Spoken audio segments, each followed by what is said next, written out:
तर राजनाथ सिंह बोलतात, आपण थेट तिकडे जातोय।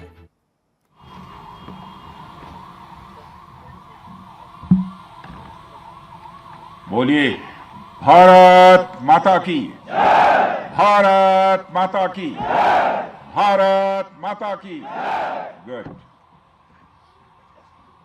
जम्मू कश्मीर के लेफ्टिनेंट गवर्नर श्री मनोज जी सिन्हा, जम्मू कश्मीर के मुख्यमंत्री जनाब अमर अब्दुल्ला साहब, chief of army staff general Upendra ji Dwivedi, GOC C northern command lieutenant general Prateek Sharma, GOC 15 को लेफ्टिनेंट जनरल प्रशांत श्रीवास्तव और हमारी आर्म्ड फोर्सेस के सारे ऑफिसर्स और मेरे बहादुर जवानों, सबसे पहले आतंकवाद और आतंकवादियों से लड़ते हुए हमारे जिन बहादुर जवानों ने अपनी शहादत दी है, उनकी शहादत को मैं नमन करता हूं, उनकी मैं स्मृति को नमन करता हूं। और साथ ही पहलगाम में जो निर्दोष नागरिक आतंकवादियों के द्वारा मारे गए हैं, उनकी भी स्मृति को मैं नमन करता हूं।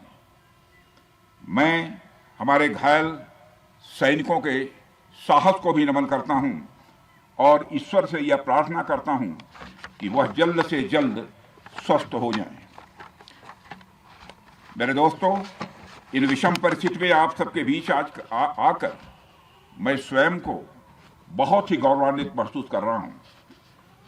हमारे प्रधानमंत्री माननीय नरेंद्र मोदी जी के कुशल नेतृत्व और मार्गदर्शन में ऑपरेशन सिंदूर के दौरान आपने जो कुछ भी किया है, उस पर पूरे देश को गर्व की अनुभूति हो रही है। मैं अभी भले ही आपका रक्षा मंत्री हूं, लेकिन उससे पहले तो मैं भारत का एक नागरिक हूं। रक्षा मंत्री के साथ साथ मैं आज भारत के नागरिक के रूप में भी आप सबके प्रति आभार व्यक्त करने के लिए यहां मौजूद हूं। पहलगाम हमले के बाद हमारे जम्मू कश्मीर की जनता ने पूरी एकजुटता के साथ और पाकिस्तान और साथ ही साथ आतंकवादियों के प्रति जिस प्रकार से अपने गुस्से का इजहार किया है, मैं जम्मू कश्मीर की जनता का भी अभिनंदन करता हूं।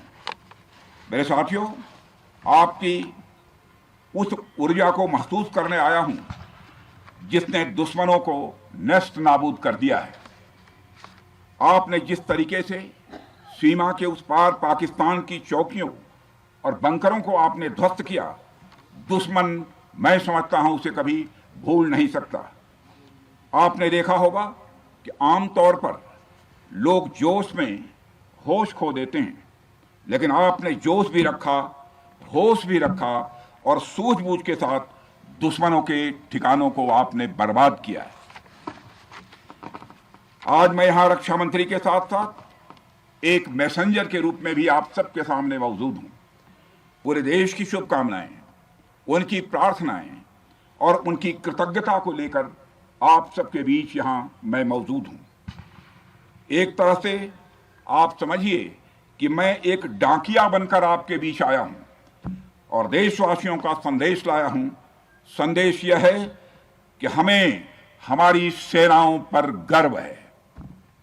साथियों, ऑपरेशन सिंदूर सिर्फ एक ऑपरेशन का नाम भर नहीं है, बल्कि यह एक हमारी प्रतिबद्धता है, यह हमारा एक कमिटमेंट है। एक ऐसी प्रतिबद्धता जिसमें भारत ने दिखा दिया कि हम सिर्फ डिफेंस नहीं करते हैं, जब वक्त आता है तो हम कठोर निर्णय भी लेते हैं और कठोर कार्रवाई भी करते हैं। यह ऑपरेशन उस एक एक जवान की आंखों में देखा गया सपना था कि हर आतंकी ठिकाना, चाहे वह घाटियों में छुपा हो या बंकरों में दबा हो, हम वहां पहुंचेंगे और दुश्मन की छाती चीर कर हम उन आतंकी ठिकानों को खत्म करके ही हम वापस लौटेंगे। मेरे साथियों, ऑपरेशन सिंदूर आतंकवाद के खिलाफ भारत द्वारा चलाई गई अब तक के इतिहास की मैं मानता हूं यह सबसे बड़ी कार्रवाई है। 35-40 वर्षों से भारत सरहद पार से चलाए जा रही आतंकवाद का सामना कर रहा है।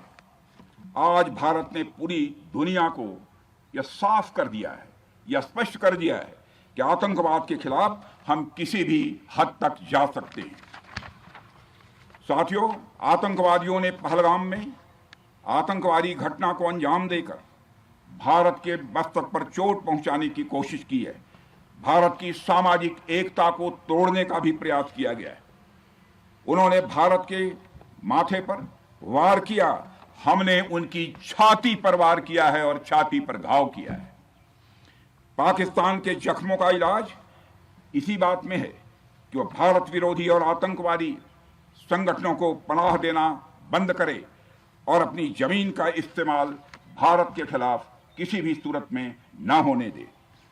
साथियों, आपको याद होगा कि लगभग 21 साल पहले स्वर्गीय अटल बिहारी वाजपेयी जी के सामने इसी पाकिस्तान ने इस्लामाबाद में डिक्लेरेशन किया था कि अब उनकी धरती से आतंकवाद एक्सपोर्ट नहीं किया जाएगा।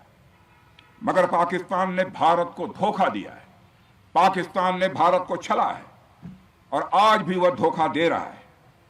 इसका खामियाजा अब उसको भारी कीमत करके भुगतना पड़ा है और यह कीमत, यदि आतंकवादी वारदातें चलती रही तो लगातार यह बढ़ने ही वाली है। हमारे प्रधानमंत्री श्री नरेंद्र मोदी जी ने दो टूक शब्दों में आतंकवाद के खिलाफ भारत की नीति को रीडिफाइन कर दिया है, इसे परिभाषित कर दिया है, जो यह कहती है कि हिंदुस्तान की सरजमी पर किया गया कोई भी आतंकी हमला एक एक्ट ऑफ वार माना जाएगा। दोनों देशों में जो अंडरस्टैंडिंग बनी है फिलहाल वह इसी बात को लेकर है कि सरहद पार से कोई बेजा हरकत अब नहीं की जाएगी। अगर की गई तो बात निकलेगी तो बहुत दूर तक जाएगी। साथ ही हमारे प्रधानमंत्री ने यह भी साफ कर दिया है, आतंक और बातचीत कदापि एक साथ नहीं चलेंगे और अगर बात होगी तो आतंकवाद पर होगी और पाक ऑक्युपाइड कश्मीर पर ही होगी। साथियों, ऑपरेशन सिंदूर की कामयाबी ने पाकिस्तान में छिपे आतंकी संगठनों और उनके आकाओं को भी यह साफ बता दिया है कि वे कहीं भी अपने आप को महफूज और सुरक्षित न समझें। अब वे हमारे बहादुर भारतीय सेनाओं के निशाने पर हैं। दुनिया जानती है हमारी सेनाओं का निशाना अचूक है और जब वो निशाना लगाते हैं तो गिनती करने का काम वह दुश्मनों पर छोड़ देते हैं। साथियों, आज आतंकवाद के खिलाफ भारत की प्रतिज्ञा कितनी कठोर है इसका पता इसी बात से चलता है कि हमने उनके न्यूक्लियर ब्लैकमेल की भी परवाह नहीं की है। पूरी दुनिया ने देखा है कि कैसे गैर जिम्मेदाराना तरीके से पाकिस्तान द्वारा भारत को अनेक बार एटमी धमकियां दी गई हैं। आज श्रीनगर की धरती से मैं पूरी दुनिया के सामने यह सवाल उठाना चाहता हूं कि क्या ऐसे गैर जिम्मेदार और रोग नेशन के हाथों में परमाणु हथियार सुरक्षित हैं? मैं दुनिया के सामने यह सवाल खड़ा करना चाहता हूं। मैं मानता हूं कि पाकिस्तान के एटमी हथियारों को IAEA international atomic energy agency की निगरानी में लिया जाना चाहिए। मैं यह कहना चाहूंगा और साफ तौर पर कहना चाहूंगा। साथियों, हमारी सेनाओं हमारी सीमाओं पर अपनी मातृभूमि की रक्षा के लिए जिस तरह से आप सभी बिना रुके बिना थके दिन रात लगे रहते हैं वह अपने आप में अद्भुत है और अद्वितीय भी है। आपकी यही बातें हम सब भारतीयों के लिए मार्गदर्शक का कार्य करती हैं। यही कारण है कि मैं हमेशा आपसे मिलने के लिए उत्साहित रहता हूं ताकि आपके अंदर की ऊर्जा से हम सब भी कुछ प्रेरणा ले सकें। साथियों, आतंकियों ने पहलगाम में धर्म पूछकर हमारे निर्दोष लोगों को मारा। उसके बाद आपने जो जवाब दिया उसे पूरी दुनिया ने देखा है। उन्होंने यह नहीं सोचा कि आम नागरिकों ने उनका क्या बिगाड़ा है, उन्होंने ऐसा क्या किया है कि उन्हें मार दिया जाए। पर मैं यह कहना चाहूंगा, आतंकियों ने भारतीयों को धर्म पूछकर देख कर मारा, धर्म पूछ कर मारा, तो हमने आतंकियों को उनका कर्म देख कर मारा है।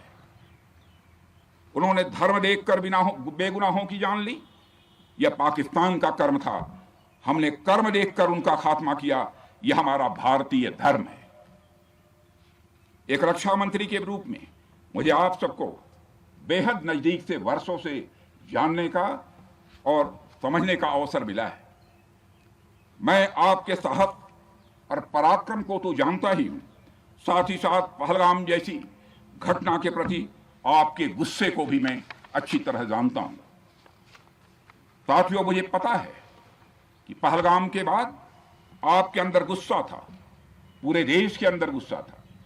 मुझे पता है कैसा महसूस होता है जब धमनियों में बह रहा रक्त बेकाबू होने लगे, और मुझे इस बात की खुशी भी है कि आपने अपने गुस्से को सही दिशा देते हुए बड़ी बहादुरी और सूझबूझ के साथ पहलगाम का बदला लिया है।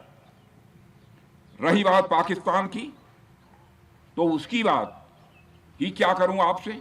वह देश तो मांगते मांगते अपनी जहालत से एक ऐसी हालात में आ गया है कि उसके बारे में यह भी कहा जा सकता है कि पाकिस्तान जहां भी खड़ा होता है वहीं से मांगने वालों की लाइन प्रारंभ हो जाती है। अभी आपने सुना ही होगा कैसे वह फिर एक बार इंटरनेशनल मॉनेटरी फंड IMF के पास कर्ज मांगने गया। वहीं दूसरी तरफ हमारा देश है कि हम आज उन देशों की श्रेणी में आते हैं जो IMF को फंड देते हैं ताकि IMF गरीब देशों को कर्ज दे सके। ऐसी स्थिति में हमारा यह भारत है। रामचरितमानस में स्वामी तुलसीदास जी ने लिखा है, जहां सुमतितः संपत्ति नाना, जहां कुमतितः विपत्ति निदाना। यानी जहां सुमति होती है, अच्छी नीतियां होती हैं, वहां सुख और समृद्धि होती है, और जहां कुमति होती है, बुरी मति होती है, केवल दूसरों के हित की भावना होती है, वहां तरह तरह की विपत्तियां स्वाभाविक रूप से आती ही हैं। पाकिस्तान जिसका जीता जागता यह उदाहरण है। साथियों, भारत के बारे में पूरी दुनिया यह बात जानती है कि हमने हमेशा शांति को प्राथमिकता दी है। हम आमतौर पर युद्ध के समर्थक कभी नहीं रहे, लेकिन स्थितियां जब इतनी विकट हो जाएं, जब देश की संप्रभुता पर आक्रमण होने लगे, तो जवाब देना यह आवश्यक हो जाता है। राष्ट्र कवि रामधारी सिंह दिनकर जी की पंक्तियां आपके सामने रखना चाहूंगा। रुग्ण होना चाहता कोई नहीं, रुग्ण होना चाहता कोई नहीं, रोग लेकिन आ गया जब पास हो, तिक्त औषधि, कड़वी औषधि, तिक्त औषधि के सिवा उपचार क्या, शमित होगा वह नहीं मिष्ठान्न से। यानी कोई बीमारी अगर लग जाए तो वह मिठाई से दूर नहीं होती है, उसके लिए कड़वी दवा ही काम करती है। इसलिए आतंकवाद जैसे रोग के लिए भी ऑपरेशन सिंदूर जैसी दवा की बड़ी जरूरत हो गई थी। साथियों, पूरे देश में हमारी सेनाओं को और हमारे सैनिकों को एक सम्मान की दृष्टि से देखा जाता है। एक सशक्त राष्ट्र वही होता है जो अपनी सेनाओं को सम्मान के साथ साथ आधुनिक हथियार और साजो सामान भी दे जिसकी उसे जरूरत है। मुझे गर्व है कि आज प्रधानमंत्री जी के नेतृत्व में सरकार हमारी सेनाओं के लिए यह सब सारा काम कर रही है। हमने यह सुनिश्चित किया है कि हमारी सेनाएं हर परिस्थिति के लिए तैयार रहें। और मैं यहाँ पर army chief general Upendra Dwivedi ji को भी बधाई देना चाहता हूँ, क्योंकि बार बार मेरी चर्चा होती रही है और बार बार मैं यह पूछता हूँ कि जो भी आवश्यकताएं हैं उन आवश्यकताओं को पूरा करने के लिए हम पूरी तरह से तैयार हैं। और इसलिए इसके लिए हम वर्ल्ड क्लास बेहतरीन गुणवत्ता वाले साजो सामान अपनी सेनाओं को देने की कोशिश कर रहे हैं। आज आधुनिक राइफल्स, मिसाइल डिफेंस शील्ड और ड्रोन्स जैसी नई पीढ़ी के कई इक्विपमेंट को तेजी से भारत में ही बनाया जा रहा है। साथियों, इसके अलावा सीमावर्ती इलाकों में हमने जो काम किया है वो आप सब देख रहे होंगे। आज LAC और LOC पर भी कनेक्टिविटी है, वैसी पहले शायद कभी नहीं थी। हमने हर स्तर पर यह दिखाया है कि हमारी सरकार केवल युद्ध भूमि पर ही नहीं बल्कि व्यक्तिगत रूप से और पारिवारिक रूप के साथ अपने सेना के जवानों के साथ खड़ी है। साथियों, अंत में एक बार फिर आप सभी को आपके शौर्य और पराक्रम के लिए हृदय से हार्दिक बधाई देता हूं। मैं आपको यह आश्वासन देता हूं कि हमारे प्रधानमंत्री जी के नेतृत्व में देश की सरकार और देश की जनता हर कदम पर, हर स्थिति में आपके साथ कंधे से कंधा मिलाकर खड़ी है। मुझे पूरा विश्वास है कि आपके सहयोग से हम इस पूरे क्षेत्र में आतंकवाद का समूल नाश करेंगे, ताकि कल को कोई भारत की संप्रभुता के खिलाफ आंख उठाने की हिमाकत न कर सके। इसी आशा और विश्वास के साथ आप सबके शौर्य और पराक्रम की सराहना करते हुए और आप सभी को अपनी हार्दिक शुभकामनाएं देते हुए अपना निवेदन समाप्त करता हूं। बोलिए जय हिंद, जय हिंद। यहाँ का घोष वाक्य क्या है? दहशतवाद्यांनी धर्म विचारून हल्ला केला असं महत्वाचं विधान राजनाथ सिंहांनी केलेले आहे। तर आपण धर्म नाही तर दहशतवाद्यांचा कर्म बघून त्यांचा खात्मा केल्याचं त्यांनी म्हटलं। और अच्छे तर आमच्या माथ्यावर त्यांनी वार केला, आम्ही त्यांची छाती फोडल्याचं देखील त्यांनी म्हटलं। आम्ही दहशतवाद्यांचं कर्म बघून त्यांना संपवल्याचं महत्वाचं विधान राजनाथ सिंह यांनी केलेलं आहे। विश्वासघाताची जबर किंमत पाकिस्ताननं मोजली आणि भारतीय सैन्याची ताकद संपूर्ण जगानं पाहिल्याचं देखील राजनाथ सिंहांनी म्हटलेलं आहे। लोकशाही मराठी ऐका, पहा, जागरूक रहा।